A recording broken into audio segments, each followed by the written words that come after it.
Cool. Yeah. All right, it's recording. All right, welcome everybody to Akashic Creativity Incubator. I think this is like the 5th or the 6th episode so far. And the first time on Facebook Live. We used to do it on Instagram Live, but the connection there was so bad it kept dropping, and sometimes I would even lose the video, which is like a loss of labor, which is a constant issue for us by POCs, as our labor gets constantly erased. I don't want more of that stuff going on unnecessarily. So which is why we're switching to Zoom Live connected to Facebook Live. And Akashic Creativity Incubator is a show that I created that helps artists showcase their complete piece, and there's have like a new audience, basically like an open mic, but you're the only 2 people, so it's like you're the featured artist, and there's a featured showcase. And then you also, what's unique about it is you also get to share an unfinished or an incomplete piece you're still working on, and you get feedback directly from your own Akashic records to get guidance on how to complete the piece, or at least which direction to take that piece. And often what happens is that piece also becomes a self-discovery process, a doorway or a gateway into your own vision for your art as well. Like it always turns out to be a much deeper process, which I love. And I love that a lot of the artists that have been coming working on multiple things, or are multi-creative or multi-passionate in some way, shape, or form often, which I love because I myself am multi-creative, and I love working with people like that, because one of my top core values is that unified wholeness. When somebody feels conflicted inside, I help them find the through line that's like unites all of it, which is part of what this show does as well. And this is a dream come true that I've had for over a year, since I had a conversation with a friend of mine who was a new artist on the music scene. And she was kind of venting to me one day and was telling me about how she keeps receiving these compliments at open mics, even though she's a new artist. And she was telling me how she hates these compliments because sometimes she feels like the energy of it can almost be the same as an insult in a way, because it doesn't do anything for, of course, an insult is much worse, but even with a compliment, it's like somebody kind of imposing their vision or their sense of self. And also she can't do anything about it. Like, if I tell you that your song is amazing, that's great, but there's nothing you can do about it. And what she wanted was feedback on exactly like which part of the song moved people in exactly what way emotionally, and that to her would be like more valuable. That's like positive feedback, and even constructive criticism was what she wanted more. And since then I had a vision of, originally it was a vision of me doing an open mic where I would have about 5 people, just 5 people at the open mic, because a lot of the time would be feedback from the audience on how the piece moved them. That was the original vision. And then when I started doing more and more Akashic records, I thought, oh, actually it would be far more effective if I just do this by myself with the Akashic records, because which is way more powerful, because the Akasha is the ultimate wisdom. It's like the ultimate space. That's where your own Akashic records come from, and it's an infinite record of all of your past and future lives. And so that's why I have this show.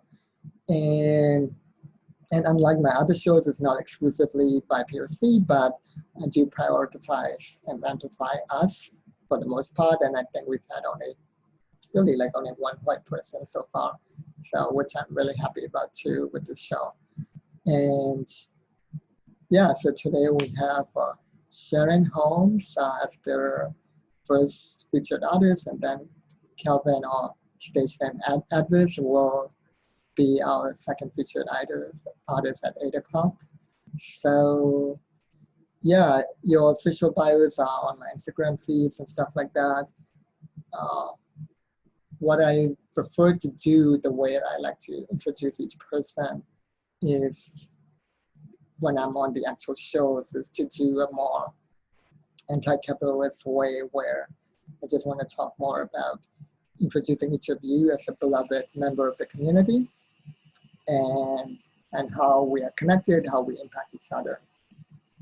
So, for example, I don't think we've met in, I don't think I've met either of you in person yet, huh?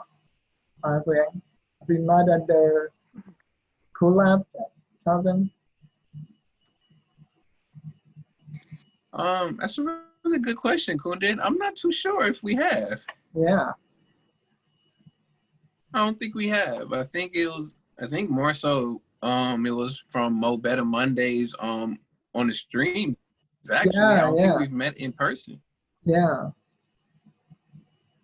Yeah, it almost feels like we have because we talk so much on Instagram, especially on the lives and your shows and also More Betters Mondays. Cool. Yeah, so Sharyn, I definitely haven't met in person because you're in Australia, but we've chatted on Instagram and Facebook, and I've seen your posts, and I just love your commitment to not just anti-racism, but anti-oppression and all its forms, whether it be sexism, ableism, transphobia, queerphobia, fatphobia, etc. So I love it, and I love this new conference that you started. I think we originally connected over probably my Marianne Williamson post where I put a question to her, and it just blew up because she just responded in a very escalated way. I was like, I did not expect that. I was like, oh, that escalated really fast. As you know, Marianne Yeah, I Williamson. think I'm Yeah. trying to, yeah, I'm trying to remember. I think we were connected some months before that. Oh, I can't yeah. remember if it was in like a Facebook group or something like that, but then obviously we became friends and Yeah. yeah, and we've backed each other up and cheered each other on, and it's Yeah. been really cool. And I'm also excited that you're going to be part of the Being Your Brilliance conference this year, which we can talk about a bit later. And I just love seeing your posts come up and the artistry that you have and the creative inventions and innovations that you put out into the world, and you just bring so much joy whenever I see your face pop up on my feed. It's really cool. So I'm really grateful for the connection and this time to hang out with you. Yeah, thanks. Yeah, I think we've also Skyped once, so now I remember that too now, a year or two Yeah. ago when we talked. And that was a cool conversation as well. So yeah, welcome Sharyn and A.D.V.I.S., both of you. Thank you. All right, so Appreciate it. let's start by opening up your Akashic records, Sharyn. Do you have your permission to open up your records? You sure do. Thank you. Awesome. And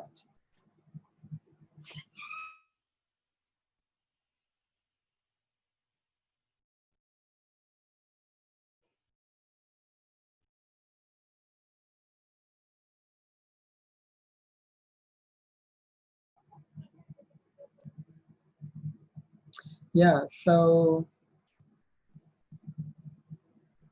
yeah, let's open up your Akashic records.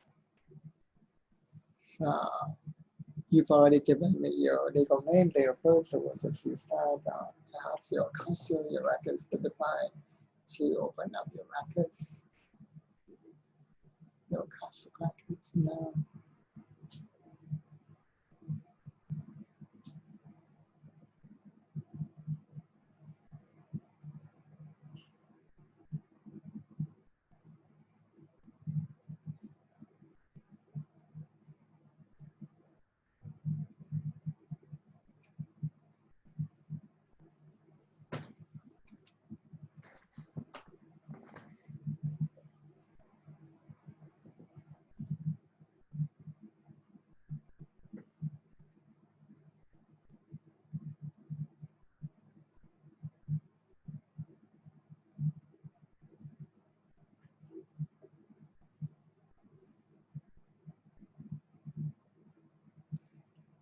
Um, so your records are now open. Welcome. Let's take a deep breath in. Let out a big sigh. So opening message. It's really interesting. I've never had this experience with the Akashic records where it seems like you are in a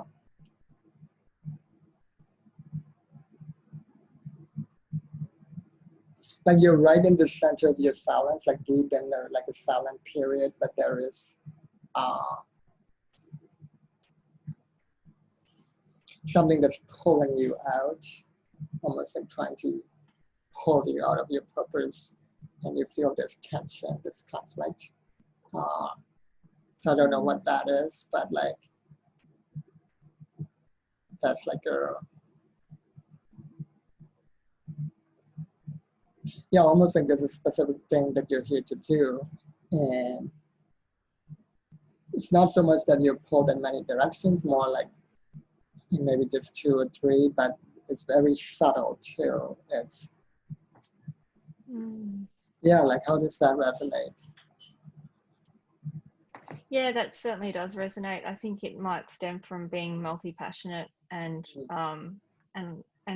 I'm going to say it because it was the first thing that came to mind when you said about, you know, something that was trying to pull me out of my purpose. And in jest, I think it's whiteness, but it probably is absolutely whiteness, in all honesty. So it was the first thing that I thought of, that, you know, the agenda of white supremacy is to pull us as, you know, Black, Indigenous people of colour out of our purpose, particularly when we are creating, innovating, particularly when we're happy and joyful and excited about things that we're creating. That's what what resonates the most. So totally accurate. Yeah, I feel that too, even with whiteness too, and that's why, at least for me, I've been designating almost like silos of where I would talk about what, like, so like Facebook, like this is the first time I'm even doing a live, but Facebook I've been for the last 2 months, I've almost been using it for, in my mind, I call it just shit posting, where I just share other people's posts, and I don't even put my original stuff on it all that much anymore. So if I want to share something political or anti-racism, I use Facebook for that. And then even on Instagram, if I want to talk about anti-racism, I use my stories, but I rarely use my actual feed, the news feed for it, because I feel like I have to talk about anti-racism because I'm brown and indigenous, like just because of that. But I feel like it's not actually my purpose either to have to keep talking about it. It seems like a distraction. Almost reminds me of the Toni Morrison quote about the purpose of racism is derailment and distraction. Because you just have to keep proving yourself, right? Yeah. Prove that you have kingdoms, prove that your skull is the right skull that you have, I mean, your skull structure. And then there's always another thing, another thing, another thing. It never ends. So yeah, my feed is like just my purpose, like creativity, helping multi-creatives. I was also expressing my own art and creativity, and I'm really expanding. I even use, I love Instagram because I can go to my profile and look at the little boxes, the 9 boxes, and I just look at the first 9 boxes and look at the titles, and because you can put, like, even on the videos, you can put like a cover screen now. And if the titles are like 6 out of 9 have to do with the Akashic creativity, then I'm on the right track. And if it's going below 6, I'm like, oh, I'm getting out of my purpose. So that's how I know. Oh, that's a really good idea, and that makes a lot of sense too. Yeah. Yeah. So yeah, and that's all there is for that opening message. I'm sure it will come back as a closing message or running theme. So let's go into your beautiful painting and which I animated and had fun doing that. Uh, Oh, I loved it. It was so cool. Thank you. you're welcome. Yeah, yeah. Animation, especially doing animating other people's art rather than my own, is always interesting because it's not just about the technical skill, which actually is really easy with the app. It's more about the decision about where to animate and how and the speed and the direction and all that. Mm. So those are where the actual art comes in. Yeah, no, I really loved how you animated it. It was really cool to see my art in that way, Mhm. rather than just being like on a piece of paper that it's on. Yeah, yeah. Yeah, you're welcome. So let's see your painting. Okay, cool. I'm not sure how much of it I'm actually going to be, maybe I'll just have to sit back. Oh yeah, I see that. Yeah, Yeah. it's going to be a bit, yeah, it's quite big, I suppose. So Yeah, it's I'm pretty just big. wondering, yeah, yeah, so it I just love it. fits It's so much into better the like screen. to see the actual painting like on the screen like that. Yeah, I do need to frame it. When you Hmm. invited me to the incubator, I was thinking um, it's probably about time I frame this painting because I really love it. And I've never Hmm. used so many colors before in one painting. And it was quite a journey painting this painting too. So yeah, and I think it was great, a great reminder for me as well, because I painted this in March 2014.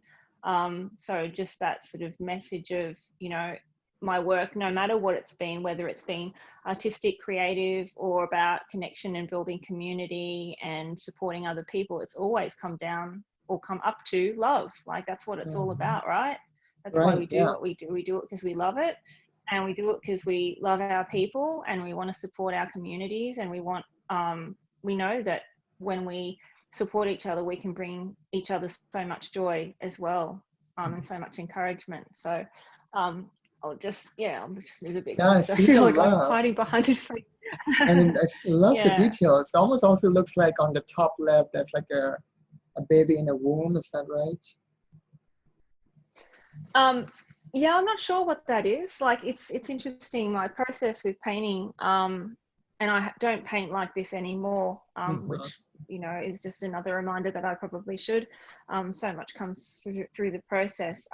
Yeah, there's my process when I paint is always just layers, just getting down different layers and trying different things and experimenting with the art materials. And I mean, this one is done all in acrylics and some charcoal, where you can see the charcoal kind of up here, Yeah. and some outlining, and then the heart down the bottom as Right. well. Yeah. So yeah, there's probably about maybe 4 or 5 layers of painting on this piece of Mhm. paper.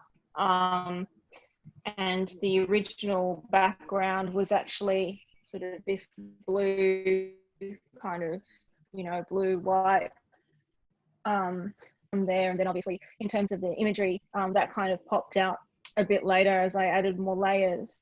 And the final layer was really adding the purple, orange, and yellow up there. That was kind of like, to really make the animals that ended up coming through, to make them stand out more. Yeah. Yeah. And then to obviously make the message of love stand out a lot as well. Yeah, of course. And then there's all the leaves coming out of love, like little feathers of leaves. Like, Yeah. yeah. Yeah. So yeah, I guess they look like feathers, but when I was thinking about it the other day and looking at the painting and taking a photograph for you when you asked me, it's like I use a lot of plant and animal type nature based imagery in the Yeah. things that I've painted over the years. When I look at what I've done. And yeah, really, there's always seems to be a lot of love hearts. So it's no surprise that there's like a little one just in the bottom there. Oh yeah. And the fact that, and I guess the fact too that there's 2 beings in this image, not just one. Oh. So this is more of a, compared to some of the other things I've painted where I've just painted a lone lonely figure. this is one where there's, you know, obviously connection and, you know, closeness as well between the beings that are there. Oh my God, my arm's getting sore. I just use my armrest.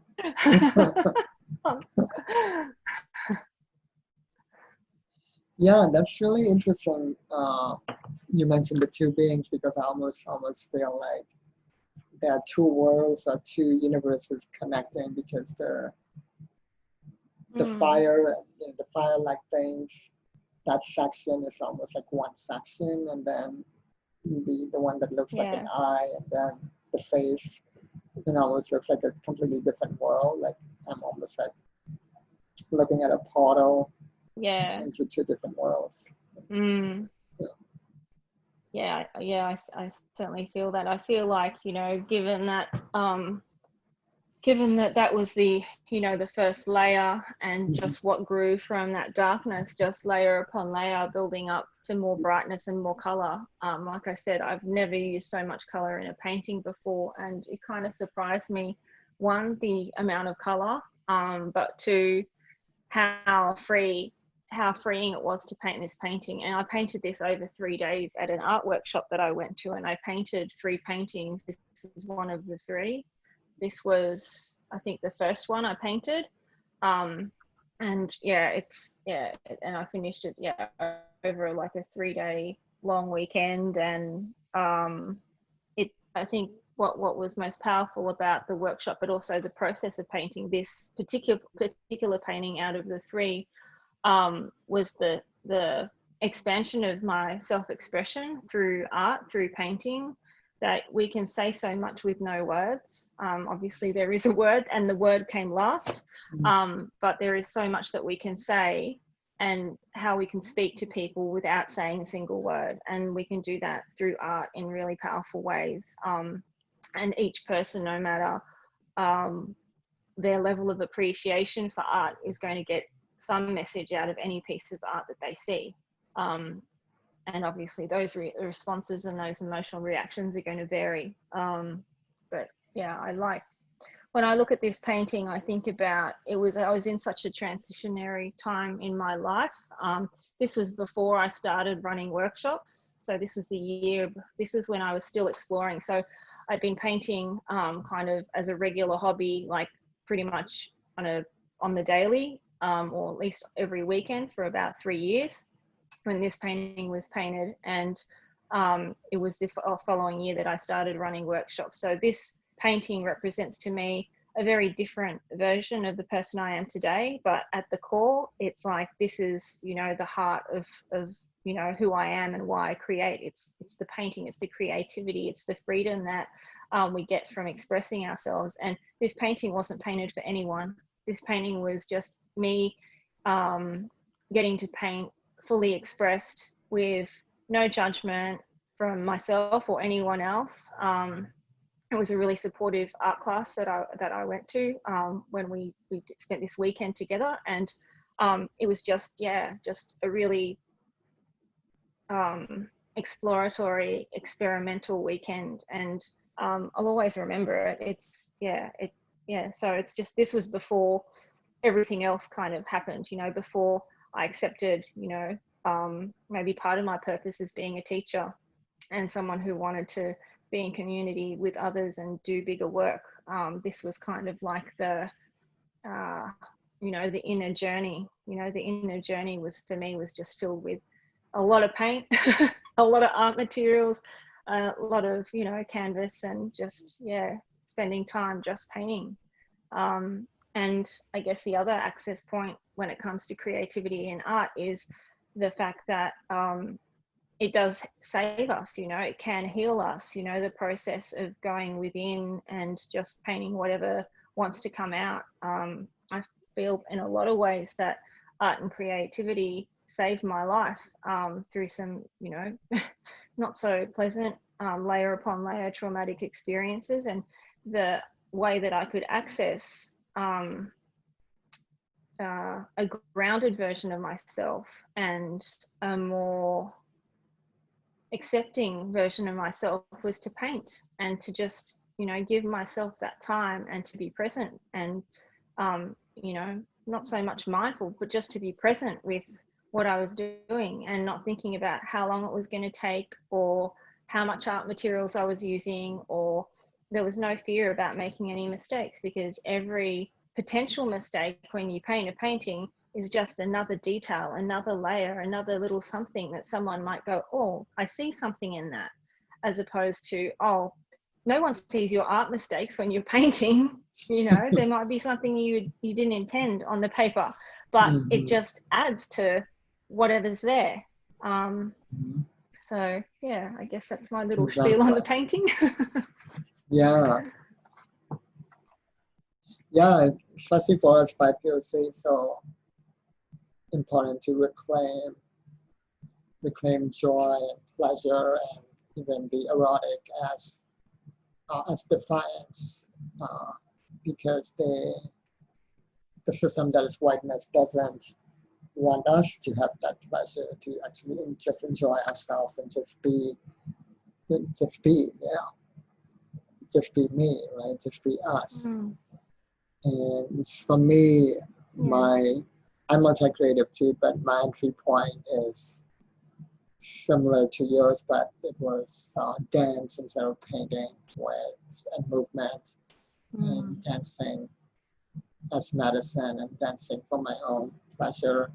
And yeah, and then now it's slowly been transitioning into what I found out is known as flow arts, where you just dance with objects like scarves and sticks and hoops. So, and just make these beautiful patterns. So I've been doing that too.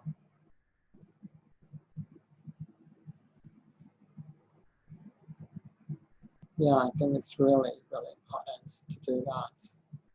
It's what I call embracing our upside downness, because the system is upside down. So for us to be right side up, we have to be upside down inside and embrace that part of ourselves, you know, to the opposite. I love that. I really love that. Yeah, that's a really great way of putting it. Yeah. In fact, I actually had the realization when I was reading The Freedom Artist by Ben Okri, who is an indigenous Nigerian author and has won multiple book awards and stuff. And if I were to include people in the hashtag Black Artists Change Me, he would definitely be part of that hashtag, because that image, what I said, literally comes from that novel. That's the image of an upside down boy. And in that novel, in that story, that's like the climax, the catalyst that set the changes in the story that led to the final outcome. So that's when I had to realize it. I was like, oh my God, I really gotta embrace my own upside downness and embrace that I'm queer, that I'm neurodivergent, that I'm indigenous, that I'm all of that, which is like the opposite of what the system wants me to be. Yeah. So yeah, totally. And And you were saying? I was going to say too, with this painting, this was before. This was, I guess, the pre reclaiming, you know, my biracial identity phase. You know, I've always known, you know, my identity, and I knew that I certainly felt and experienced, you know, not fitting in, and not belonging to any one place or group or culture. And so this painting is before that sort of reclamation. So in a lot of ways, perhaps this painting was prophetic. It was, you know, the message that we're looking at it now, 6 years on, or 6.5 years on. It's kind of like, well, you're going to be led to, you know, your full expression. This is just the beginning of that. So I think sometimes we might not know the exact path we're going to take, but there were certainly signs along the way, and I think this is probably the most colourful sign I had. Looking back now. Yeah, it's funny. I just made a new flow arts video yesterday, page for the song True Colors by Cyndi Lauper. I See Your True Colors. And then I did it with all these different colored lights, LED lights that were changing, and had fun with that. It's like, I see your true colors. So, so yeah, let's go into your Formidable Voices, which is your new brand, and then within that brand you have this conference, Being Your Brilliance, that's coming up, and you're still getting more speakers to speak at this conference, and that's the unfinished piece you want to talk about. Yes, yeah. So, Being Your Brilliance. This year it's virtual. So the first event I did last November. There was 7 speakers, and we just did that live in Melbourne, in front of about 60 people. And this year it's a virtual conference, so no limitation by who can attend, who can speak. At the moment we have will be, by the time I sort of lock everything into the schedule, will be just over 20 Black Indigenous people of colour from 5 different countries. So I'm going to be navigating 5 different countries and about 7 different time zones across the 10-day event. So it's really exciting. The theme is brilliance. So, Black Indigenous people of colour brilliance, not limited to social justice, activism and anti-racism. We have people who are coaches, who are CEOs, creatives, people who practice their cultural and Indigenous medicine. We have some really awesome conversations with different people, including writers and authors and journalists who are doing their work in the world, freelance, working for themselves. And it's just an opportunity to really showcase the brilliance, the leadership, the creativity, innovation, the joy, and the medicine of Black, Indigenous and people of colour. And it's certainly something in terms of Australian terms. There's only been a few events over the last year or 2 that have included or had, all Black, Indigenous woman or person of colour lineups. Mine is one of, I think, maybe only 2 of those. And representation is pretty low when it comes to media in Australia. So I guess a really good example of how Australia as a nation, as a society, has embraced multiculturalism, which it wears as a badge of honour on stolen land. I guess the example that I can give that's personal is when I put together last year's event, I sent out press releases to 11 media outlets from blogs, TV stations, radio stations, newspapers, and from the no feedback, no reply from those 11 news media outlets. So the support just isn't here. And so the way that we can find support as Black, Indigenous people of colour in Australia in particular, because it's such a problem here in terms of, or yourself as well, in whitewash spirituality, wellness and coaching in the States. It's whitewashed, and it's whitewashed here too. We need to be able to build genuine connections and relationships with each other so that we can share each other's work and come together for events like this one. And so, it's still in its unfinished stage in that I've got a couple more people to confirm whose names I haven't shared yet, and just getting the schedule together. And the event's 16th to the 25th of November. Online with recordings that are available for a couple of months afterwards. So I'd love some guidance on what my Akashic records have to say about what's next, or give me a little pep talk. Yeah, for sure. And I love that it's the people. The speakers are not limited to anti-racism consultants. I think I made a post a few weeks ago on Facebook about what I call ironic racism, where if the only Black and Indigenous people of color that white people are hiring, if they're anti-racism consultants and that's the only people they're willing to hire, that itself is a form of racism, where it's like, is that all we're good for? Is that all you see in us? It's like, yeah, 100% agree. Yeah. And that's why I created my own show, Pattering Perspectives, too, which is more of an ongoing show that I've had for 3 years. So this is more like kind of similar, like the annual, you're doing it annually rather than the weekly schedule that I had, and on a bigger scale, so you have a lot more speakers. Let me ask the Akashic Records what guidance for next steps to take for this conference.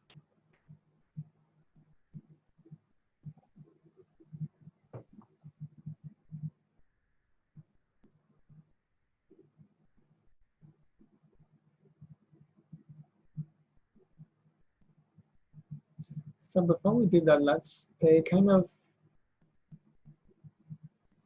let's talk about your journey a little bit, right? You went from kind of those paintings that you were painting to the Gasico brand, and then you had their Unpack Your Privilege courses, and then you started Formidable Voices, and now you even have the Ascendi Apothecary, which is your first physical product business, right? You have that too. So like, what is your like big vision or ultimate vision as a creative and artist, or even as a human being as well? And by the way, this is why I included your project in the show, because I define creativity very broadly. It's not just art; it's any unfinished creative project that you have, including online courses, conferences, etc.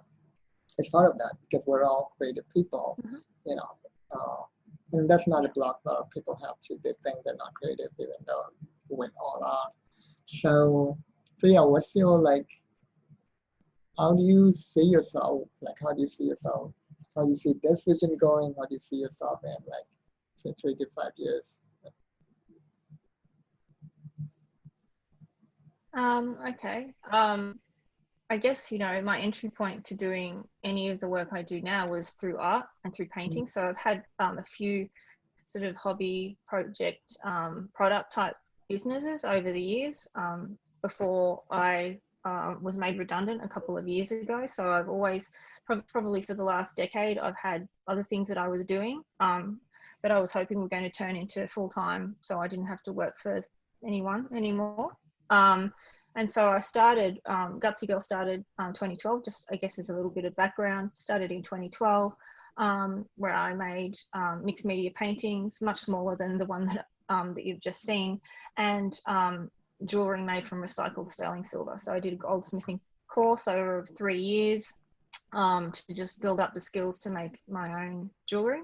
And so I did that, and I sold that at markets for a couple of years before moving into, so Gutsy Girl kind of evolved from art and jewelry making into women's circles, because I wanted to run my own workshop.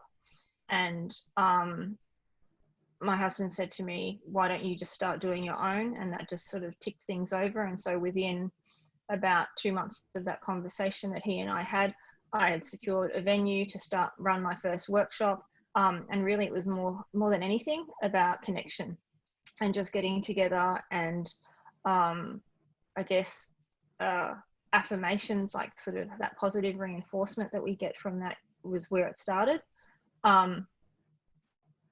After that, I started doing workshops, mainly on creativity, but also treating, ourselves with self-compassion. I then moved into sort of doing sacred circle type stuff.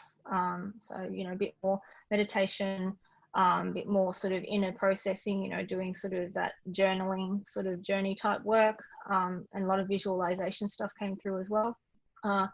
And after doing that for a couple of years, I then moved into sort of, I guess I don't really use the frame masculine and feminine when it comes to energy, because, excuse my language, but fuck binaries. And so from there, I developed Gutsy Leadership. And so Gutsy Leadership was about, you know, what are your core values in terms of, you know, what we're here to do, how can we buck the system in terms of like the patriarchy. And because I'd been employed by so many whitewashed, you know, white-led global corporations, and also being screwed over by said global corporation, I examined what it meant to be a leader. And so Gutsy Leadership really came from my experience in the corporate world as a woman of color who was coming up against all kinds of roadblocks whenever I wanted a raise or whenever I wanted to be recognized for the work that I was doing. And so I observed that traditional leadership, whilst was traditional, could certainly be thrown in the bin and, you know, start again, or at least start handing and passing the mic over to others. So others being us as Black Indigenous people of colour, and that we should sort of have more of those leadership roles, and why. And so from Gutsy Leadership, that really, you know, was the entryway into, and because I was still employed when I came up with Gutsy Leadership, I couldn't really talk about what I really wanted to talk about. Because, you know, I have a family and there was fear that I could lose my job. And in the end, I ended up losing my job anyway, when I was made redundant. And there's a whole lot of story behind that, which, you know, more to come on that, I guess, eventually. And I guess my experiences, you know, in the workplace, being being biracial in a, you know, mixed race family, when I started writing and talking more about anti-racism, experiencing racism with peers, friends, family members, and I realized that I didn't want to be quiet anymore. And given that I'd gone through the whole self-expression journey of, you know, expressing myself and healing myself through art and creativity, why would I stop now when I can now use my words? And so after I was made redundant, within a couple of months of being made redundant, I guess I evolved into the next stage of Gutsy Girl, which is no longer a business name of mine, even though it's my domain name. And that was to really step into that, you know, talking about anti-racism and why it's important and why it matters, you know, to be in solidarity primarily, and for the, you know, most importantly with Black people and Indigenous folks, no matter which country we're coming from. You know, I live in Australia. This is stolen land, so there's a history here. And then a few months after that, I started developing the curriculum for Unpack Your Privilege, which is now an evergreen anti-racism and anti-oppression course. And early this year, I added a couple of other classes to that focused more on, I guess, business. So, you know, how can we do business that's not capitalistic and not patriarchal, and how can we not replicate hustle culture and oppressive ways of doing business, and how can we stop using persuasive, manipulative sales tactics to get a sale, and how to observe ourselves and analyze ourselves when we're doing it, and what the alternative is. So that then led to the next class, which was about inclusion. So the work I do now is more about supporting mainly online entrepreneurs to really consider anti-racism for themselves on a personal level, but also how they can bring that through into their inclusion strategy in their business, so that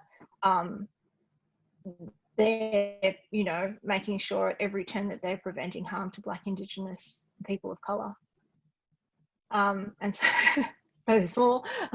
And I guess the thing about Formidable Voices, when I created that in June last year, that was like a 5-year dream. So that little seed I planted for that event was really the start of when I started teaching workshops and doing circles. I was like, I really love to be able to go to an event where I don't have to look for Black Indigenous people of colour.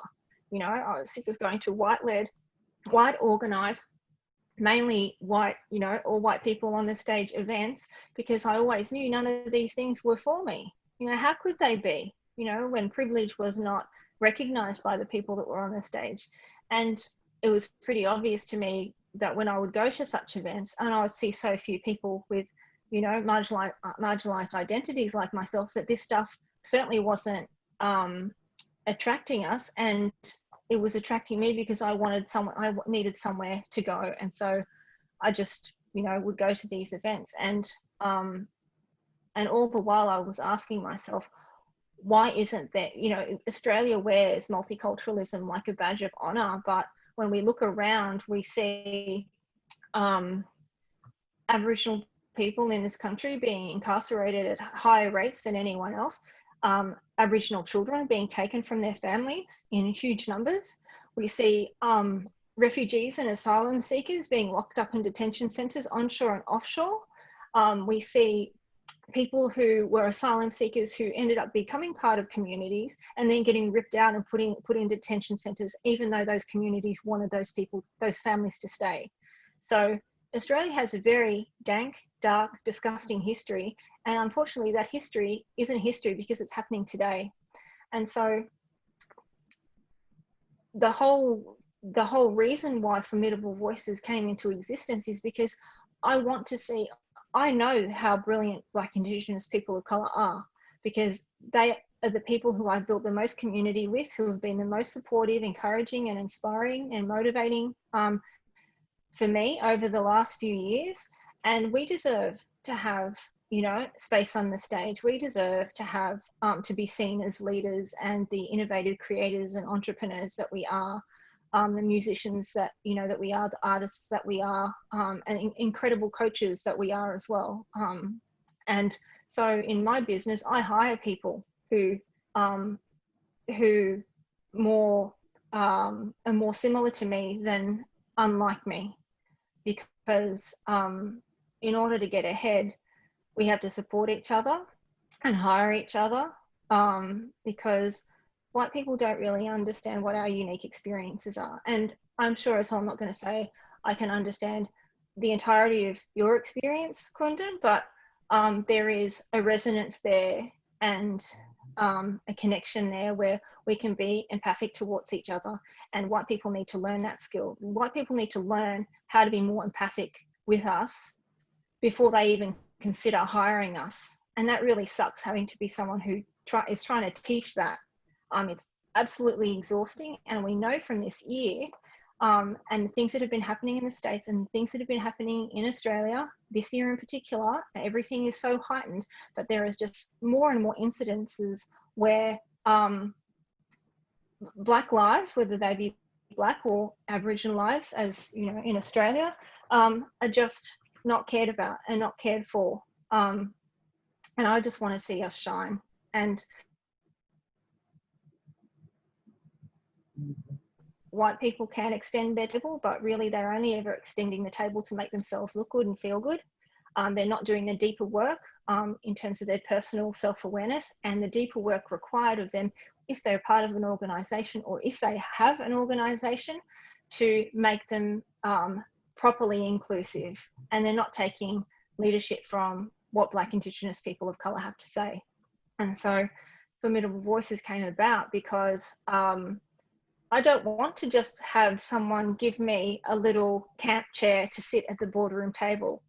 You know, I don't want to be an afterthought. I don't think any of us deserve to be an afterthought. You know, we should be the first consideration because we are actually the global majority.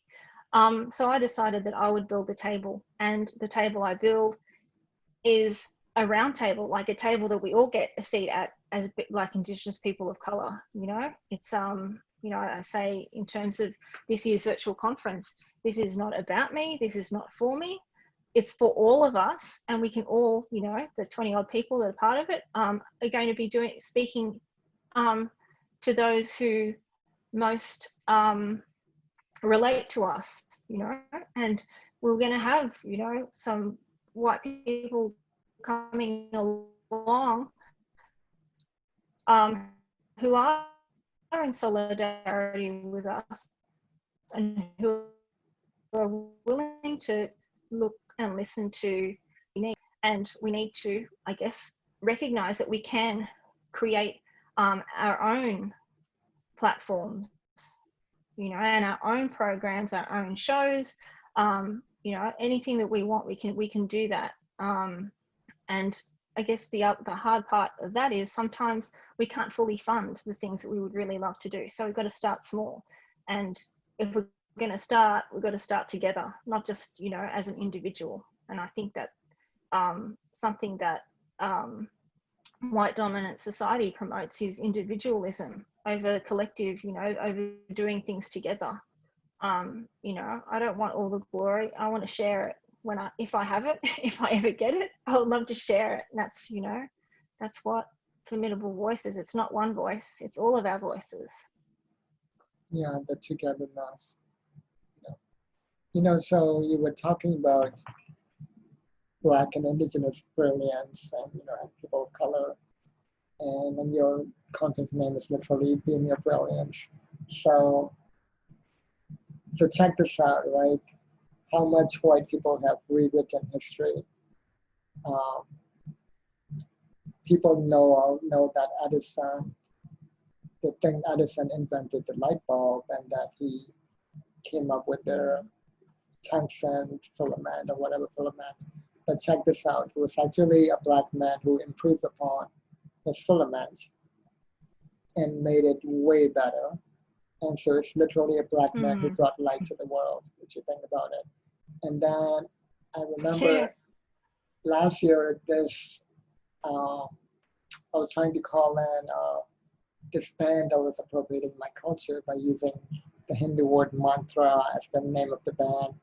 And one of the most ridiculous defenses was like, oh, you're appropriating too, you're using a white phone. I'm like, what? A white phone? So first of all, most phones are made by Asian companies. And then I did my research on that too. It turns out, again, it was a Black man who invented the early version of the cell phone. And we're on Zoom right now. It was a Black woman who invented VoIP.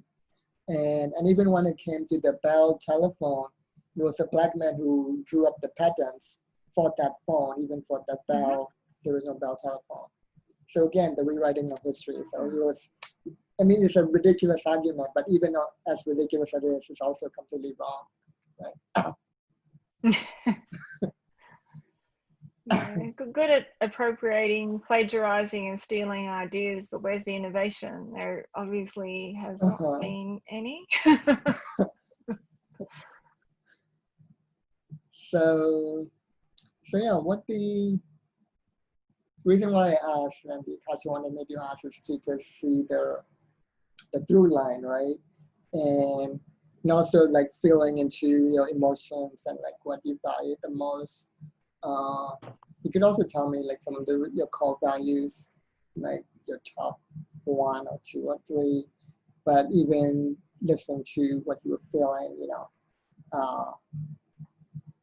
feeling even into your sacred rage moments as you were describing, you know, I would notice like a sense of inclusivity, but not just inclusivity, but like a protective, almost motherly, but more like protective, like mother bear togetherness, right? Valuing that. And that coming together for freedom, like from a place of freedom, right? And kind of fighting together. And personally, with yourself and your journey of you becoming more and more free in your expression and in your assertions, right? In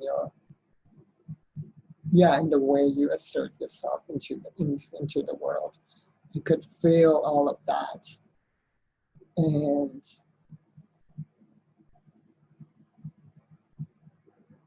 let me ask further the Akashic records. What other specific thing do you want me to say?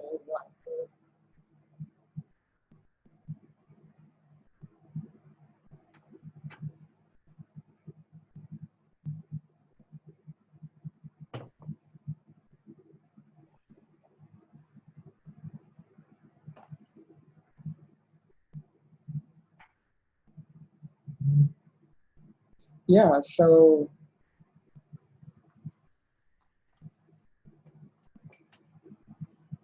like what moves you the most in the world? Like what moves you to tears and goosebumps? Like what core value would moves you the most?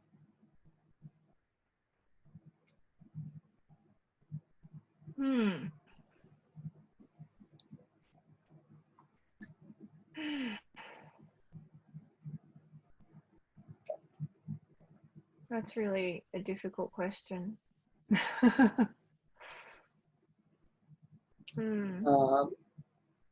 Well, the Akashic says if you don't know yet, sometimes it's not about the answers. I've noticed a theme, especially in the last few readings, especially in the last one, where it's not always about getting answers from the Akashic. Sometimes it's about having questions asked to you that you didn't even know you needed to ask. So this could be actually a journaling question for you to ponder, like write down the question every day for maybe the next 7 days or even until the conference, and have those answers kind of infuse all of your posts, right? All of your promotions, your writings like that. Because that's really your core essence, what you were born for, what moves you the most. You can even think about like what movie scene moves you the most, like especially if it's a movie scene that you watch with your family and friends and you were the only person that cried. That means there's nothing wrong with you. It just means that that is something that you were born for, a value. It represents a value that you were born for, and not anybody else in the room. It's unique to you, and that's why like you were like the only person that cried in the room. Like think about those kinds of things. And alternatively, an easier question to answer, especially for us, right, is what makes you angry the most. That's another direction into this as well. Like, yeah.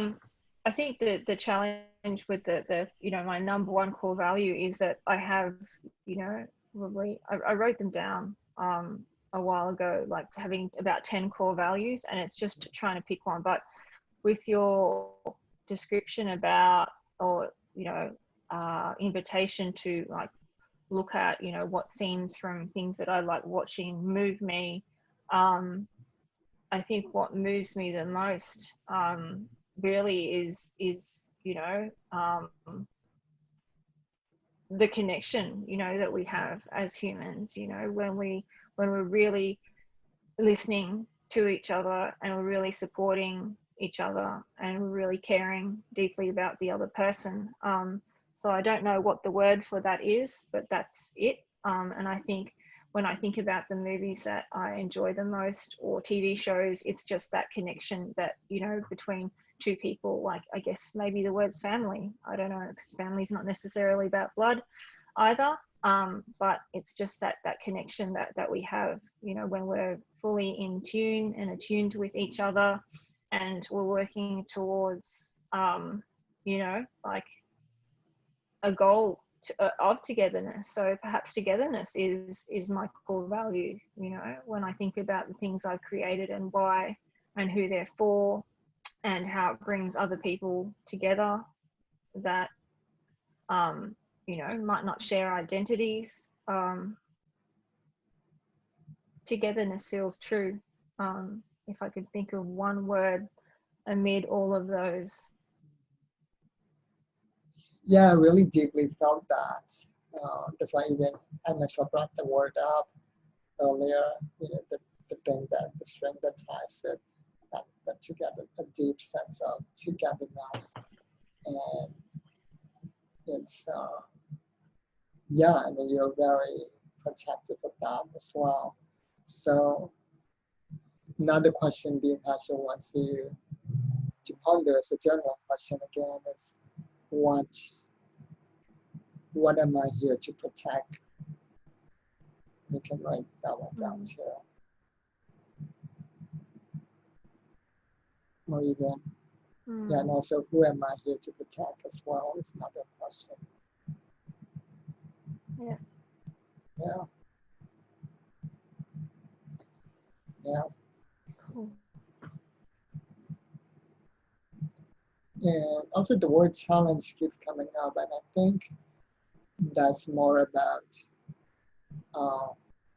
challenging people, especially people in power and privilege, right? White people, straight men, cis people, all of these into neurotypical people uh, to rise up to that togetherness. Like it's, uh, I remember writing a post because my journey's been very interesting and ironic. And as a result of that, I made this post a while ago where I said, fight for everyone because who knows, you might find out one day you're one of them. Because for me, like, I was fighting for neurodivergent people, like autistic people, and also queer people, bisexuals, gays, homosexuals. And And then I eventually found out I'm also neurodivergent when I took the self-diagnosis test for autism. I'm somewhere on the so-called spectrum. I say so-called because in the community we don't really like that word. So, and then I'm kind of somewhere on the bisexual so-called spectrum as well. I might even be pansexual. So it's like togetherness goes that deep in my view where um, you don't know, you might end up being one of them, right? It's almost like all those Republican senators who are fighting against gay marriage and then they turn out to be caught in the bathroom with a gay hooker, right? It's kind of like that. Yeah.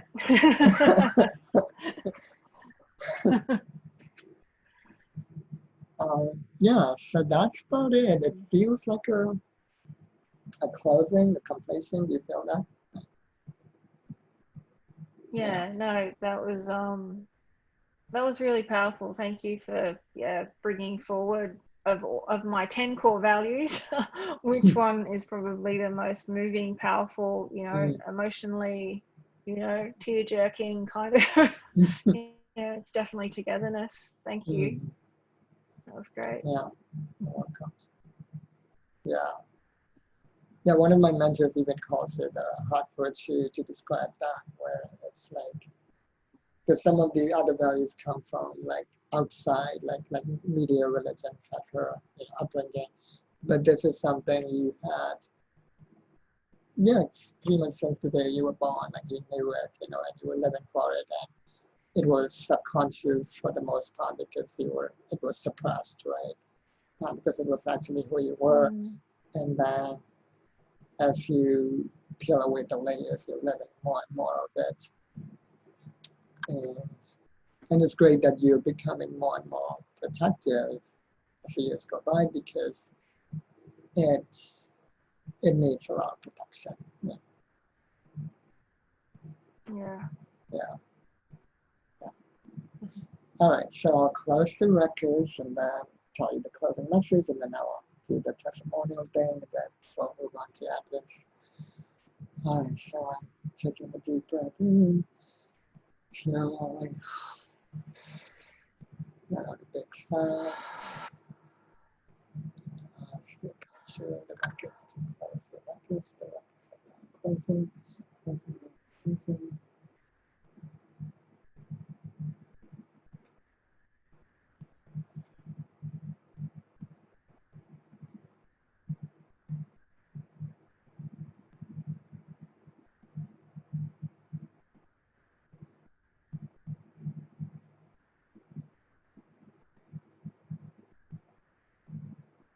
Yeah, just see an image of like people holding hands in a circle, people of all colors around the world. And the Akashic even recommends like including all of that in.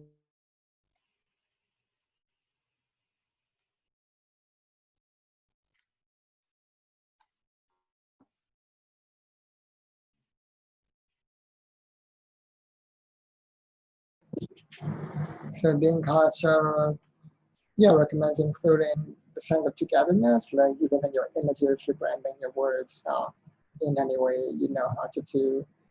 To it doesn't have to be a sudden change, but a gradual uh, starting to include it slowly more and more into your branding and your business. That message of togetherness more like explicitly. Yeah. Yeah. Okay. Thank you. Yeah. So yeah, what was your number one transformation learning or like any kind of basically testimonial you want to give for this? Okay.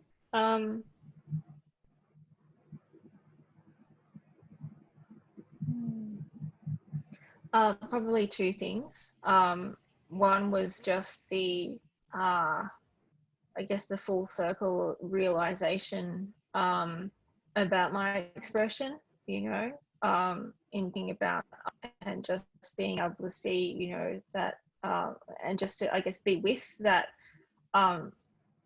today, just thinking about the last 6 years, you know, the evolution and the growth and how it, you know, the message was always very clear in terms of, you know, the work that I do is an act of love, but also in knowing, you know, the different ways that I've expressed myself and that I would describe myself as being fully expressed is that value, you know, popping out from, you know, the number of values, core values that I have, togetherness being, you know, the top one, one that I've been working towards cultivating and embodying, and, you know, that's just such a big part of my vision.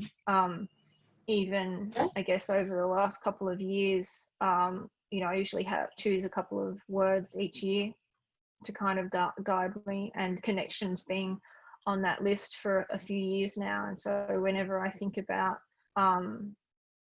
what I'd like from, you know, the month or the year, I think about, you know, who can I connect with, who can I reconnect with, what relationships, friendships, connections can I deepen, you know, how can I act upon my value of togetherness. And just on reflection this year, I think we've really, no matter where we are in the world, we've all needed that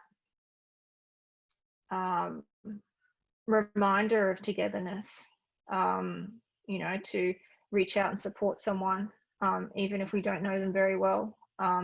If we, you know, see someone who is not doing so great and they've communicated as such online, you know, to just send a positive message, and, you know, positive in, you know, just saying, you know, you know, I'm how you feel, or I support you, and just to, you know, check in on people have needed that this year, and I know that I practice what I preach. So that message of togetherness is probably from our talk today, Kundan, and your exploration of my Akashic records has been absolutely the most powerful. So I'm really grateful for your time and your guidance in getting to that. Yeah, thank you.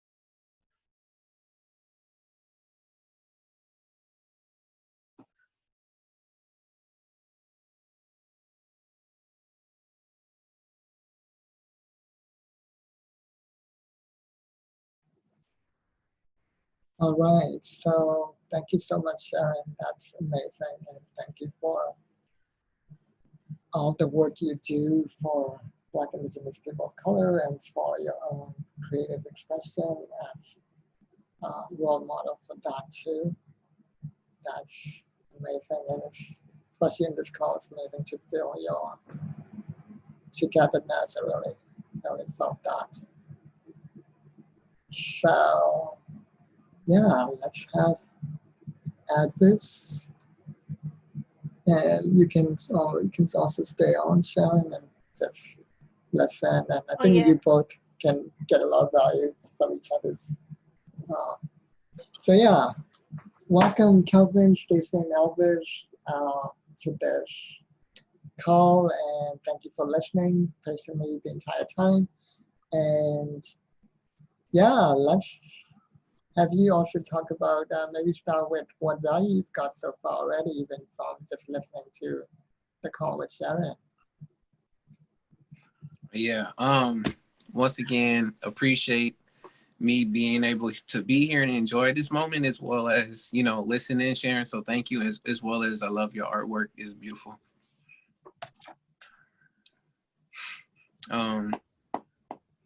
Right now, a lot of the things too that I was hearing Sharyn talking about, especially the one that did strike a chord, and I know that we can't really see each other going back and forth as much as once we're talking, but when she definitely was trying to figure out that core value that was up there, and I was like feeling her on that, and I was like, I have a feeling it has to do something with connection, because like I was feeling it, and then I was like, you know what, maybe it might be oneness, and then she was just like togetherness, and I was like, I'm with you on that for sure. So definitely connecting on that particular value, as well as just the transition from seeing an older part of yourself, that's something that you created way back when, makes its way full circle to show the not only the progression, but as well as the growth, and just the perspective at that point in time, and how that was an indicator to what is to come. So yeah.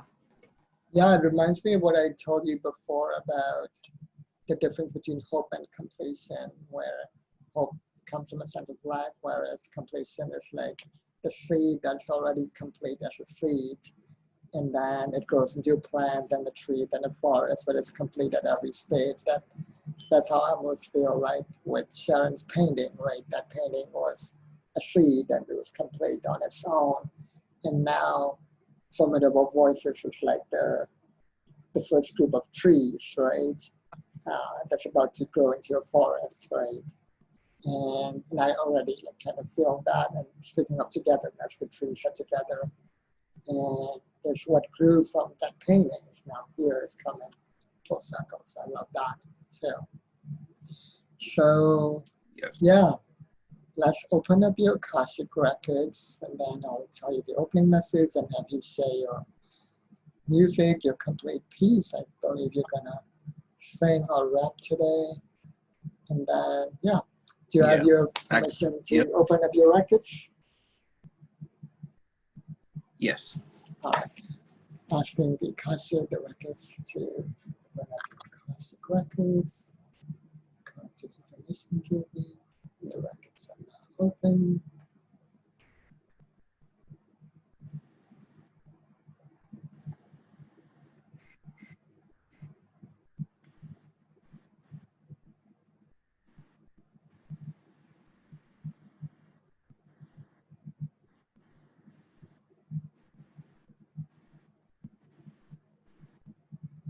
Yeah, the symbolism. So the records are now open.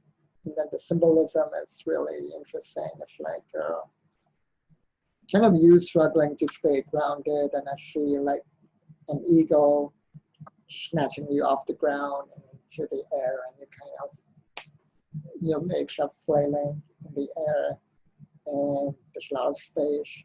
So a lot of, yeah, too much air and space. You have a good amount of earth, but even that structure you have now might feel not the most optimal structure for you, because that ego lifting you off the ground is a structure in its own way, right? So, and you are essentially just looking for a new structure for your life that's most optimal for you, so that you can fully access the flexibility and flow of the elements, and you know, the the creative spark that's provided by the creative possibilities that are provided by the space element, which is actually the Akasha itself, and while staying really grounded and clear in who you are. In some ways, almost similar to Sharyn, so it's interesting. The two of you are brought together. It's always interesting, like the two people brought together in these sessions, they have similar things going on. So yeah, what do you feel about that so far? The imagery is very interesting of what you were speaking on, especially talking about the ego, you know, grabbing and pushing into the air, and Yeah. the whole idea of being grounded, and me looking for that. And for me, that's always an everyday thing. That's why for me, one of my, if not most high, one you say core value would be that of balance, and always finding that on a daily basis, whether, you know, that pertains to me, you know, maybe not meditating, maybe me going outside doing something different, but being able to also find that joy in each one of those activities, which for the most part I've been getting a good grasp on, but I may not be in the right environment for it to be, like you said, very optimal for that. But it's definitely still being able to work with what resources that I do have at my disposal. So I feel you on that for sure. For sure. Okay. All right. Well, we'll probably come back full circle again, just like the other readings later in the closing message. And yeah, let's start with your opening song. All right. So the song I want to perform, this is actually the background for it, if I can do it correctly. But the song is called No Question. I'll just play it and we'll get into it after. But here we go. No question. Keep pushing, y'all. No question. Not your common MC. When I rock the phone, the mic gets blown like heat is furnished inside your home, let alone I'm known to cause casualties, catastrophes, craft rhymes immaculately. They asking me, what's your name? You do it casually. I'm A.D.V.I.S.S, keep it printing like a fax machine. Your actions speak louder every passing beat. Avidly acknowledge any anti-speech. Here we pee in the boondocks. I stand with conviction, precise with the moves like a skilled tactician. Embellish every verb, impervious, superb. Arthur Ashe with the serve. In other words, there's no question. I'll rock it every time. There's no question I'll be balanced to this life. There's no question I'll rock it every time. There's no question I'll be balanced to this life. There's no question I'm exactly what I say I am. I think I stand unanimously answer this. On the other side, I'm all about love, peace, and loyalty, respect, patience, virtues promoting growth underneath the roots that run deep and reach across overseas, molding peeps into developing their own unique character and stature to gradually master the art of being human in the world of distractions. Destiny awaits and it's strung like golden fabric. I haven't been called, but the signs are retracted. Questioning every little thing I know from what's been told and practice on the daily note. John Henry Clark, when I'm stating quotes, I'm staying close, making the opposition toast. From the start of a plan, like a draft I wrote, leave no further questions to the end of the show. From the start of a plan, like a draft I wrote, leave no further questions, cause I got to go. There's no question, I'll rock it every time. There's no question I'll be balanced to this life. There's no question I'll rock it every time. There's no question I'll be balanced to this life. There's no question I'm exactly what I say I am. I think I stand unanimously answer this. No question. But there it is right there.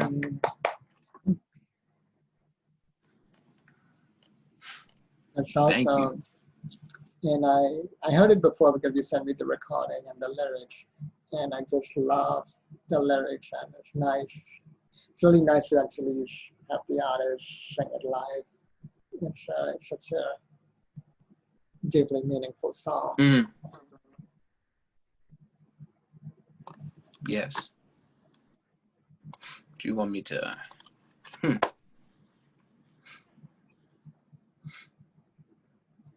Yeah, So what where do you is want to go with the, that?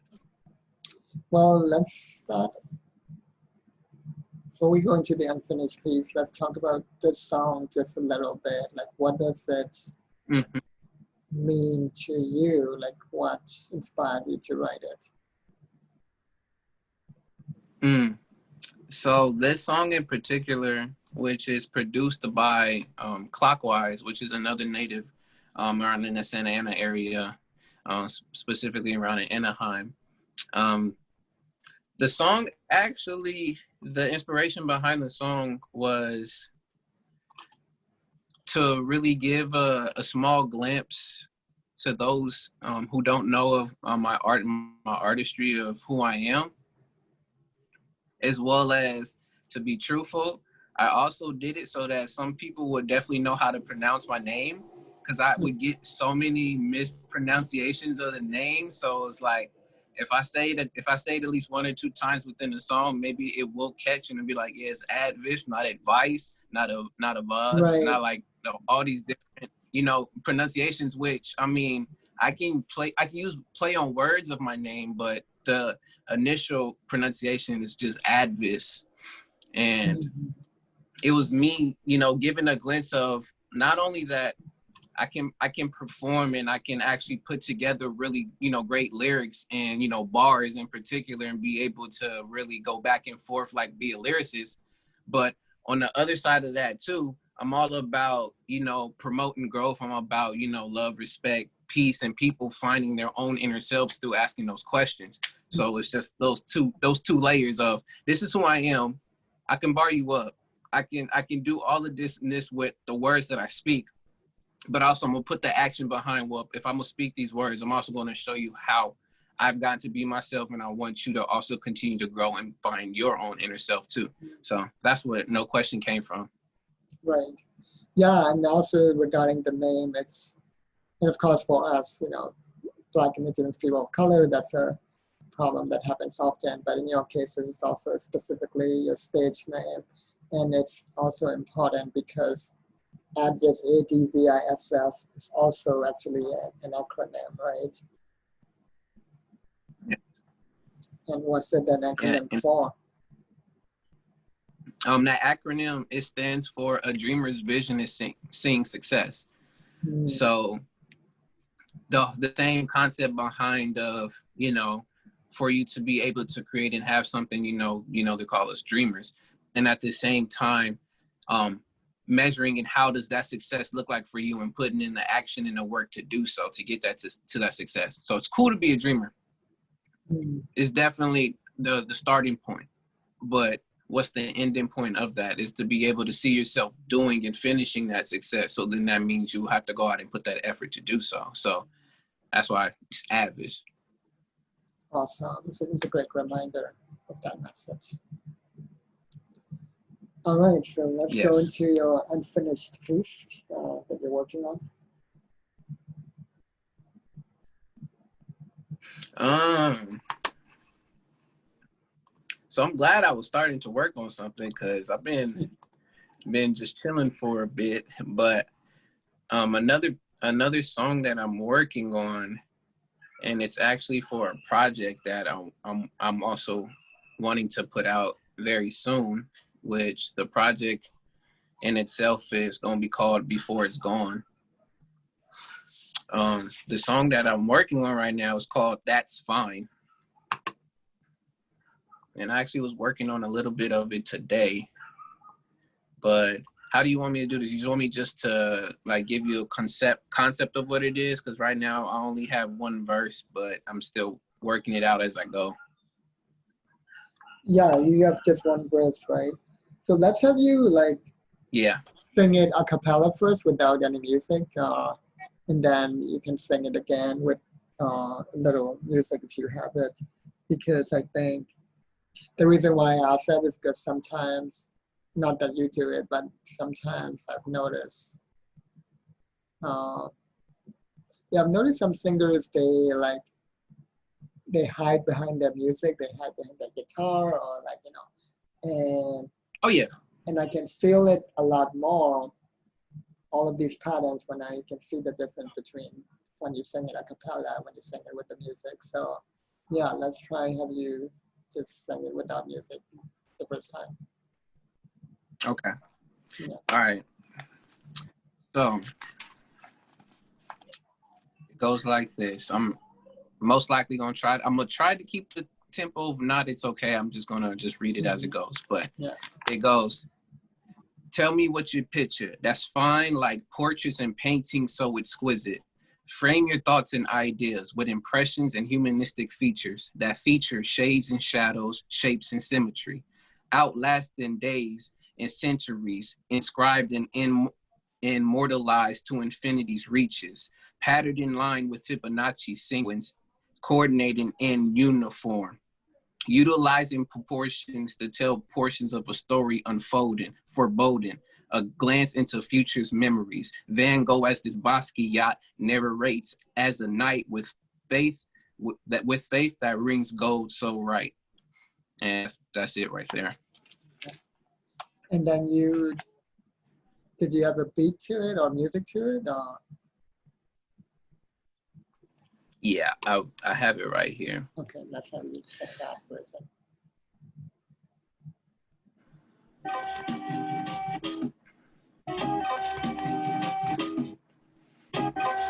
So let it come in.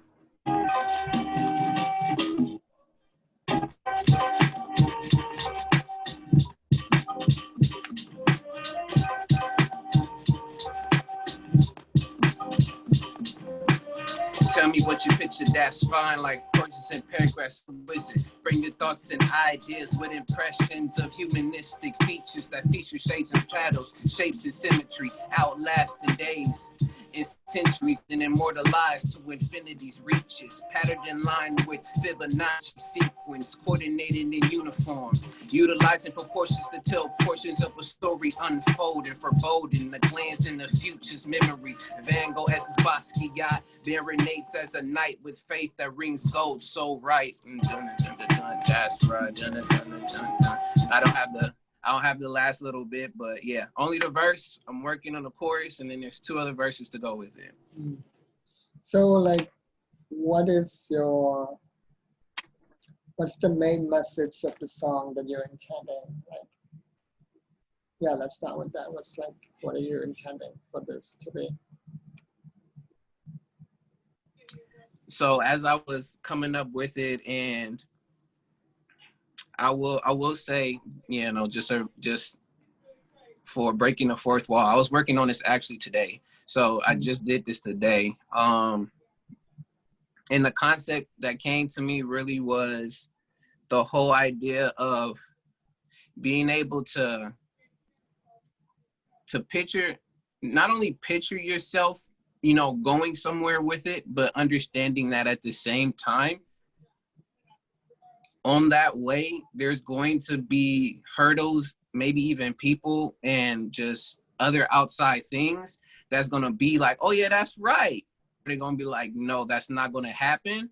But then at the end of the day, knowing once you get to see that awareness of your reality of what is going on and what you're doing to yourself, that's going to be fine. Just know that you're fine because of the fact that you know where you're going with it.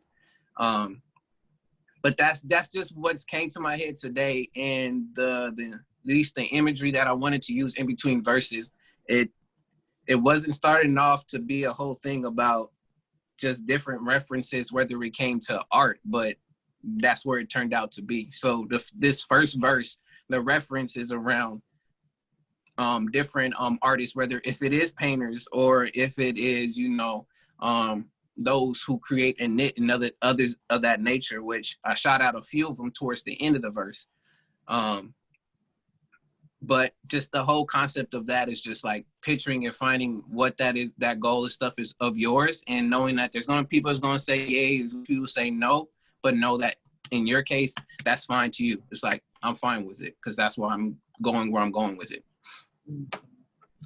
So going for your dreams, for your vision, despite all the naysayers, basically, right? Yeah. Yeah. Yeah, it's also, I also wanted to reference back what I said earlier. It's interesting that with you, it's the opposite of what I said earlier, where I actually feel you more with the music, where the music actually helps you shine, where like you're actually Yeah. riding the wave of it, which is a beautiful thing because that way it's an integrated, Yes. created cohesive thing, expression. Yes.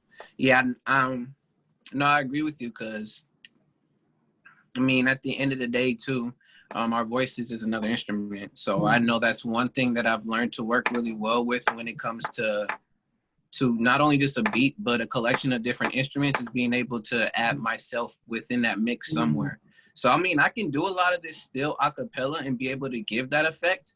But I know that I've been I've trained myself a lot more to go with music, but I can do a cappella, but especially if it's something written. If I'm freestyling, oh, it's a whole different story, Kundan. Like I can freestyle literally and have like little to no issues or hiccups. But yeah, when it comes to like my writing, that's one thing that I know that I'm going to be working on within the near future, which is definitely being able to recite my like written verses on any type of different beat, or if not even just a cappella with somebody just telling me. But I agree with you on that.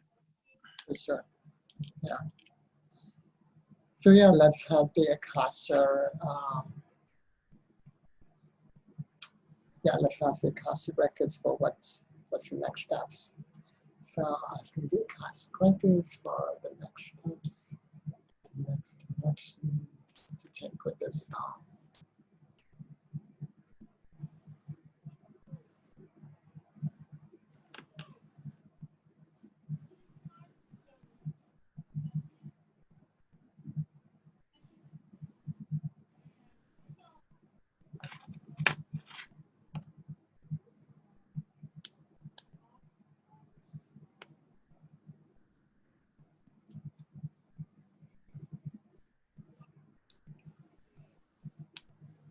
So when it comes to the beats, because I'm not sure how it works with hip hop and rap, like do you make your own beats and do you use like a program, like an app or software, or like how does that work? Yes. So in particular, and this is kind of also a spoiler and exclusive right now. This is actually another beat from the same producer of the song I just performed. With no question, this is second beat that I got from him, and I've been wanting to make another song to it. So I forgot what program that he used specifically, but when I make beats, I use a program called Machine. So from there, that's where I craft and make and put the beat all together.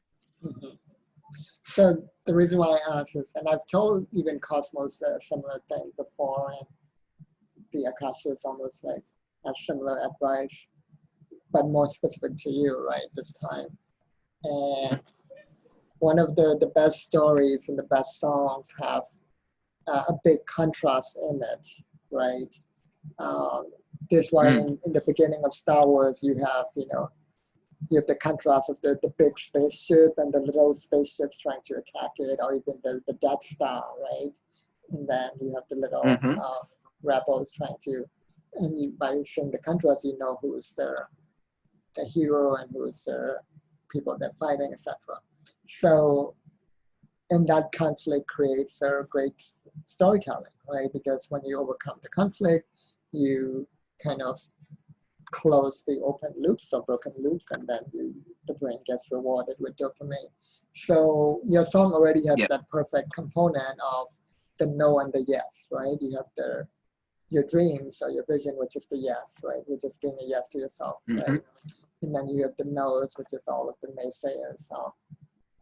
And as far as the no's, you can even include like your internal no's, right? Your internal self-sabotage patterns, your like, we talked about comfort food last time, the no's of like wanting to distract from your art when it feels more easy to do that, right? Like you can just play around even with the internal no's as well and include that. And so you already have this great contrast. What I'm seeing is a vision of like a graph of emotional ups and downs, right? And Mm-hmm. similar to the advice of having the structure of what is what could be, what is what could be, and then the call to action at the end, which is the secret Yes. structure of the world's greatest speeches, is even in Martin Luther King's speech. But it's even more refined and nuanced, where you take people, even with that's why I asked you about the music. You can do that with the music or with the lyrics or even both, where you take people kind of up and down emotionally, but you keep going up in their next loop, right? You keep going up and up. Yeah. And then you go through like a final up in the final verse. And your chorus actually can be the call to action, where you repeat the call to action in the chorus, but you emphasize it more at the end and when you go into the final. So kind of that structure. The funny thing is that you've already described what I was already doing, so you already described it. That was like the whole idea that I was having. The first verse was more so, like I said, a reference to more so paintings of things that are beautiful and fine. And then the second one actually was going to be is a shorter verse, and that's going to be more of references to movies. So like another tell me what you picture, but then in a form of like, visual with movies and how things are moving and scenes. And then the last one more so is going to be tell me what you picture, and that's really of like your own reality. And like, what are you doing within your own reality to continue making towards, where that's going to be. And I was going to get different. I was going to have voices that come out of nowhere, or not come out of nowhere, but it was going to be somewhere around a line. I'll say a line, and then the call is going to be that's right. And like it was going to do that a few times. It was like that's right, and then I would say a whole different other line. But at the end, I was going to say, but I'm okay with that. That's fine. But like it was going to be that. So I mean, yeah, you already just designed it as well too. That's where I was going with it. That's amazing. Yeah, sometimes it is about confirmation and validation too. And then, of course, it's now even more methodical, where it literally just gave you a structure to what you were, a visual structure to what you were already going to do anyways, which is awesome. And yeah, so what's your vision for your art in general, like, and your creative expression? Like, where do you see yourself in, say, 3 to 5 years?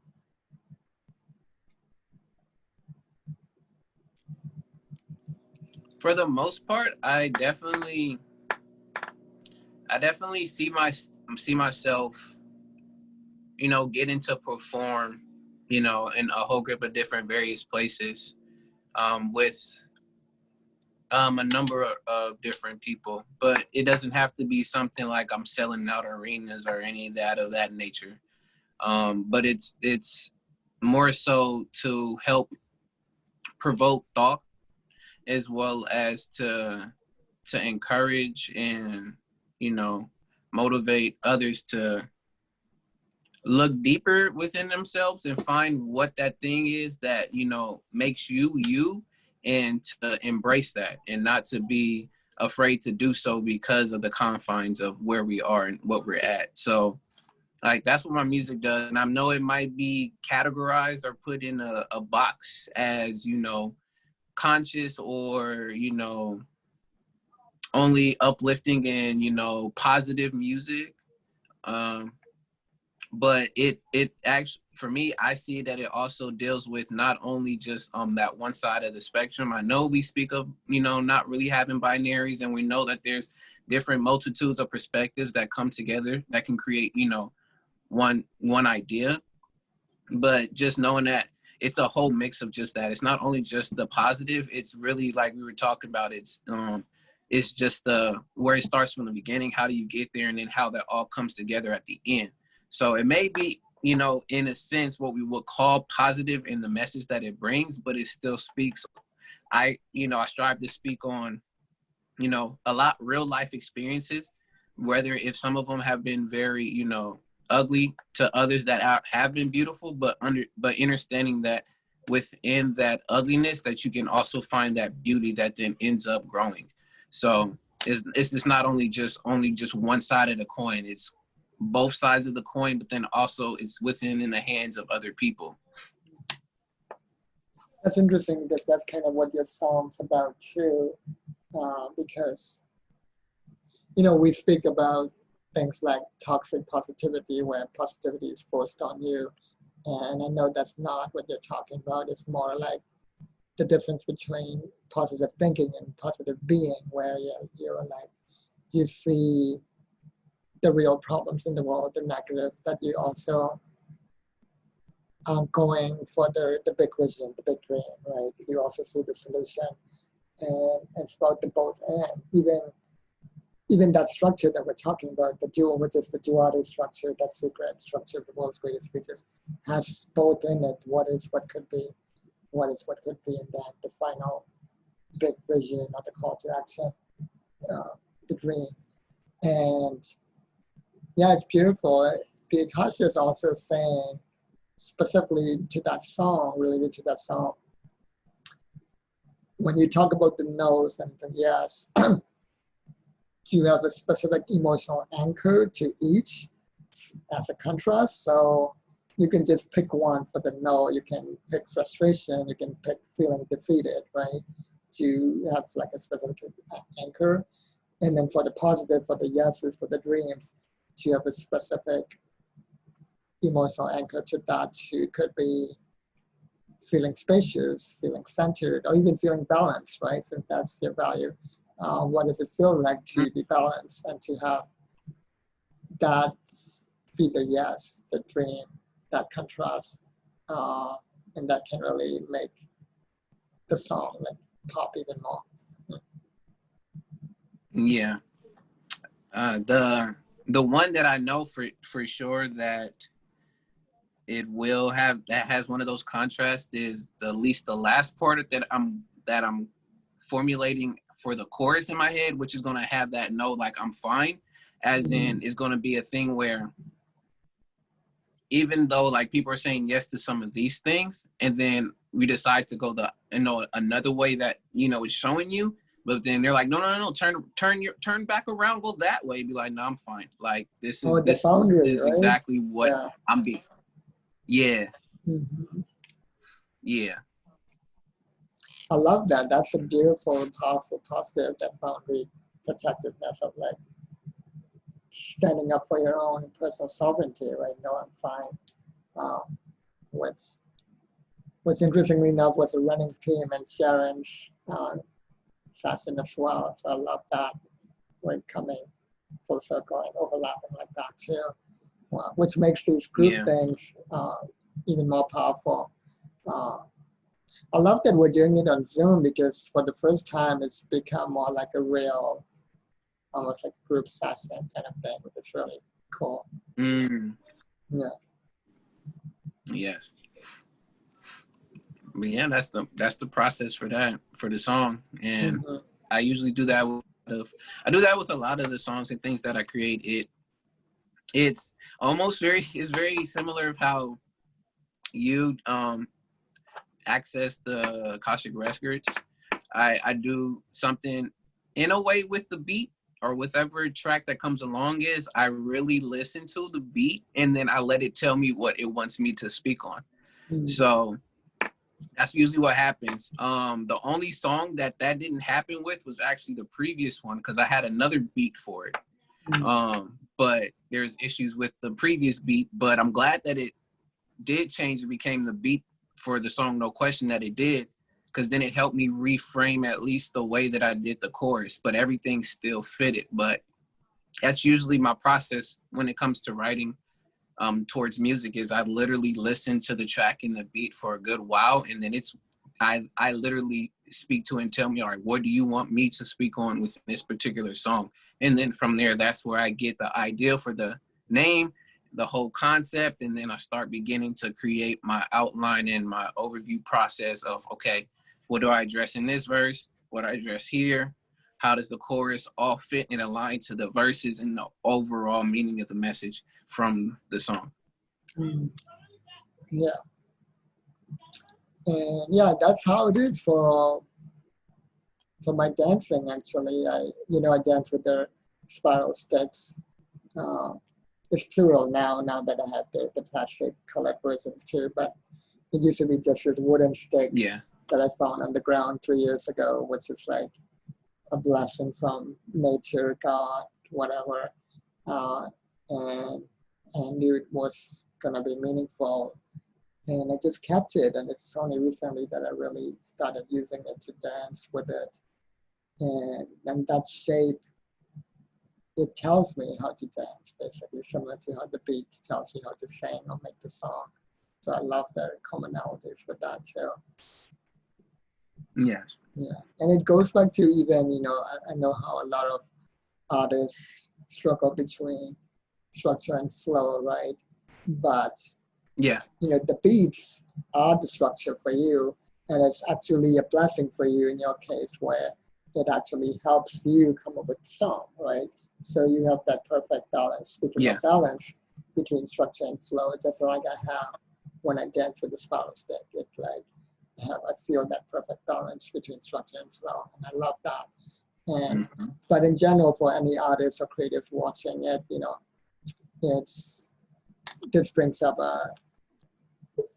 not for you specifically, but for anybody watching at the replay or even right now, it's a question to contemplate. What is my relationship to the balance and harmony of structure and flow? What's my relationship to structure? What's my relationship to flow? Something to always contemplate as well, since it's just brought up as well. All right, so let's see what else Akashic has to say.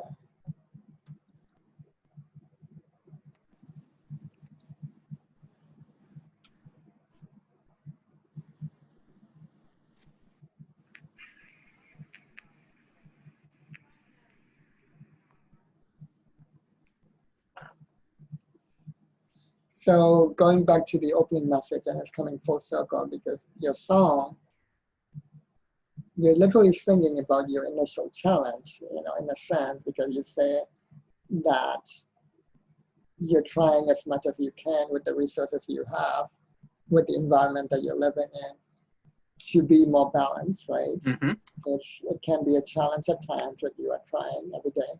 And the song is almost like a defiant song where you are saying you're going to keep your personal sovereignty, your boundaries, be like, I'm fine, I'm okay, to keep that, to be balanced, right? So the question, the journaling question they want you to contemplate as like a final message, basically, before we get to the closing message, is just, what is my ritual that will help me with that personal what is my daily ritual that will help me with my personal sovereignty to get me back into that balance even more? And they use a specific word, ritual, rather than habit, because unlike habits, rituals can actually be broken down into processes and tasks and action steps. It's a very conscious, deliberate thing. So ritual is better than habits. Nice. Yeah. I think from that, I know I have the rituals that I want to. It's now me putting them into action, which I've been slowly doing. I've been adding more and more each time. So whether it's like I was talking about meditating, getting to a point where it's not only me meditating just once a day, but moving towards trying to meditate at least 3 times out of the day, whether it's in the beginning of the day when I get up to, midday, and then also before, I lay down to rest. you know, just slowly implementing that, as well as reading and finding points throughout the day to at least do some reading and, you know, researching, you know, now you know, as well as exercising, creating music, and also just getting time to connect not only with the sun gazing that I am doing too, but to also follow up and continue to do the same thing with the moon gazing, aka also stargazing. Shouts out to you, Kundan, that, you know, I'm also implementing as well. So I have those building blocks and those steps. It's really me, you know, giving myself the, not saying the benefit of the doubt, but loving on myself and not, you know, getting frustrated and saying, why can't I do all of these things within one day? But more so as in, well, today you was able to get 3 of those things done. And then moving forward, we're going to, you know, continue to push to add more to see how it flows seamlessly throughout the day, if not throughout the strength, which I like to call, instead of week, I call it strength. But yeah. Yeah, so you can like, so it's reading, exercise, meditation, moon gazing, star gazing, right, sun gazing. So you can even ritualize each of those activities without really overcomplicating it, but more like simple. Yep. You can do a pre-meditation or pre-reading ritual for 30 seconds. Basically, like what would make it more enjoyable? What activities, if you did it just before reading or just before meditation, what would make your reading or meditation more enjoyable? To do that for like 30 seconds, contemplate that, and then a post-reading. So basically, pre-activity, post-activity action step to make, for the pre-activities more like to make it more enjoyable, and for the post-activities more about integrating what you just did, so that it's more embodied and becomes one with your mind and body. So there isn't that mind-body split, it becomes one. So the post is for more the integration, and the pre is for enjoying the activity you're about to make it more enjoyable. So to think about that, contemplate those things. No, I like that. Yeah. And another German question that can be related, since it's kind of brought up, is what challenges me or what stops me from doing these things that I know are healthy and good for me, right? What's stopping me, right? To contemplate that, and yeah, just becoming even more aware of it can help you get into the solution, because you know we talk about premature solutions, right? Sometimes it's more important to have clarity on the problem first. Actually, not sometimes, always. It's important to have clarity on the problem first so that you have the right solution to the right problem. And so, yeah, just contemplating what challenges you, what stops you. Yeah. All right, I think that's about it. It feels complete. Yeah. You feel complete? Yeah.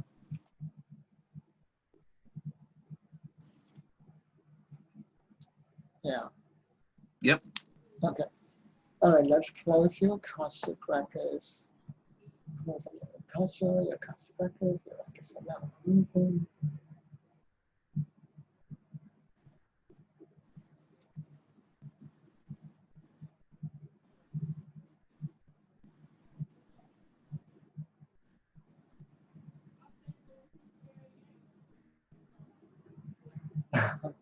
It's so funny, like the closing message is, the ego brought you down back to earth, and there's now 3 eagles just like hugging you with their big wings, and they're like, you're in this close, soothing cocoon.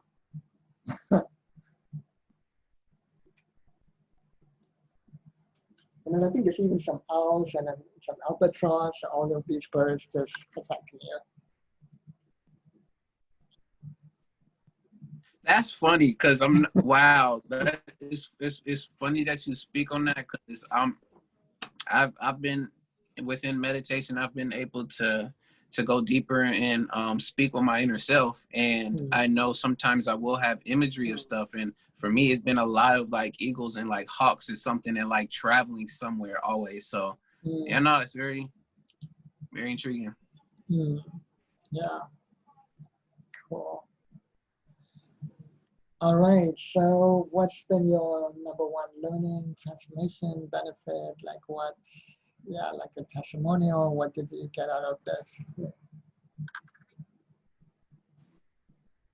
So y'all, my testimonial, once again, thank you, Kundan and the Akashic Records and for the insight and the wisdom. And, you know, the number one thing I definitely got from it, for sure, was, you know, just really more so the openness of, you know, listening to what is being, you know, sent to you. And for me too, it's not only just the affirmation of it being sent back to you, but just that whole point of just being present there to receive that. So then you can be able to not only receive the message, but be able to give that back out. So yeah, I'm definitely grateful for, you know, the moment that this has created for it to be open and to receive a message, and then to be able to give that back either in the form of a song or give that back in the form of a talk or a conversation elsewhere. So definitely the openness. That's awesome. Yeah. So it's inspired you to be even more like open to receive creative inspiration in your daily art. That's great. Yes. Awesome. Yeah, going back full circle to back to Sharyn, after you've listened to that portion, like as an observer, what have you received from that? Thanks, Calvin.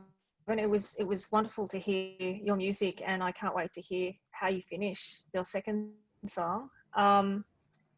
Really resonance, you know, just that doesn't matter what path we're on as creatives and people who, you know, create from, you know, our heart and soul, that there is just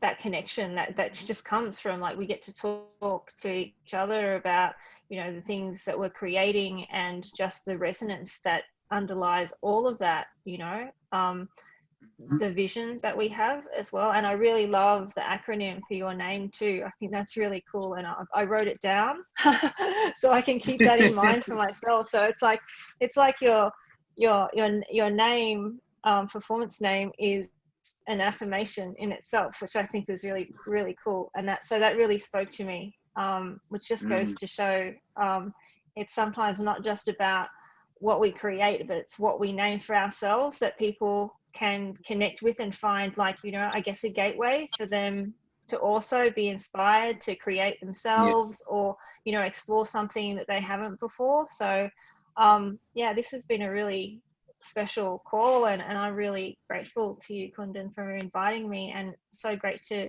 connect and hear more about what you're creating, Calvin. So thank you. Appreciate it.